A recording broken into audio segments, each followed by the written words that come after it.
Kekalahan negara Arab dalam Perang 6 Hari 1967 berdampak pada kemenangan Israel atas tepi barat dan kawasan lain, membuat pergerakan Palestina menjadi lebih radikal.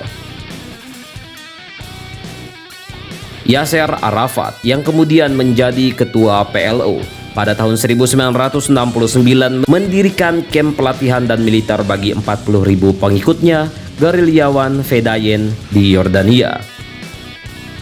Saat itu Yordania menampung ratusan ribu pengungsi dari Palestina yang harus keluar dari tempatnya setelah Israel dibentuk pada tahun 1948. Namun keputusan Yasser Arafat tersebut malah membuat PLO seakan mendirikan negara di dalam negara dan memberikan kesulitan.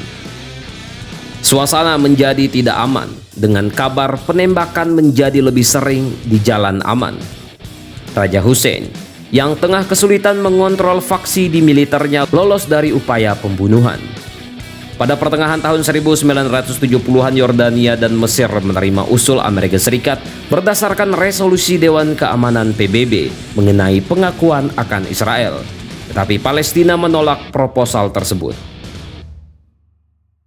Pada awal September 1970-an, Front Populer untuk Pembebasan Palestina, gerakan Marsis yang dipimpin oleh George Habas, membajak 5 pesawat. Mereka kemudian menyuruh 3 di antaranya mendarat di padang pasir dan kemudian meledakkannya setelah menyuruh ratusan penumpang keluar dan menyandera puluhan lainnya. Pada tanggal 17 September, Raja Hussein yang berang memerintahkan 50.000 tentara untuk menendang para gerilyawan Palestina dari kerajaannya. Divisi tank dengan wajah prajuritnya yang dihitamkan membombardir kamp pengungsi dan pusat pelatihan di pinggiran ibu kota Aman. Keesokan harinya pertempuran meluas hingga ke Irbid, Zarqa, dan Al-Ramta di kawasan utara disokong oleh serangan artileri. Suriah pun tak tinggal diam, mereka mengerahkan kendaraan lapis baja di bagian utara, membuat Hashmit sibuk menghadapi 2 medan sekaligus. Jurnalis AFP yang saat itu berada di lokasi menuliskan tidak ada rumah yang selamat, rata-rata hancur karena terjangan peluru dan senjata berat. Dalam pertempuran tersebut, Aman melaporkan 3.000 milisi Palestina, tentara mereka dan warga sipil tewas dengan PLO mengklaim jumlahnya puluhan ribu. Pada tanggal 27 September 1970, setelah 10 hari konflik berdarah, sebuah gencatan senjata pun ditandatangani di ibu kota Mesir, Kairo. Berdasarkan perjanjian tersebut, sandera tersisa yang ditawan oleh PFLP dibebaskan 2 hari kemudian. Namun ada hal lain yang menjadi sorotan. Merujuk kepada kesepakatan itu, para pejuang Palestina harus tinggal di Yordania. Tak pelak, perang pun berkobar lagi pada Januari serta Maret 1971.